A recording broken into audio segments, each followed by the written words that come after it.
اور وہ شخص جو مومن تھا اس نے کہا کہ بھائیو میرے پیچھے چلو، میں تمہیں بھلائی کا راستہ دکھاؤں گا۔ بھائیو یہ دنیا کی زندگی چند روز فائدہ اٹھانے کی چیز ہے، اور جو آخرت ہے وہی ہمیشہ رہنے کا گھر ہے۔ جو برے کام کرے گا اس کو بدلہ بھی ویسا ہی ملے گا، اور جو نیک کام کرے گا مرد ہو یا عورت جبکہ وہ صاحب ایمان بھی ہو تو ایسے لوگ بہشت میں داخل ہوں گے، وہاں ان کو بے حساب رزق ملے گا۔ اور اے قوم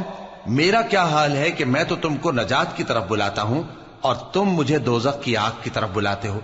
تم مجھے اس لیے بلاتے ہو کہ اللہ کے ساتھ کفر کروں اور اس چیز کو اس کا شریک مقرر کروں جس کا مجھے کچھ بھی علم نہیں، اور میں تم کو عزت و اقتدار والے بخشنے والے معبود کی طرف بلاتا ہوں۔ سچ تو یہ ہے کہ جس چیز کی طرف تم مجھے بلاتے ہو اس کو دنیا اور آخرت میں بلانے کا کوئی فائدہ نہیں، اور ہم کو اللہ کی طرف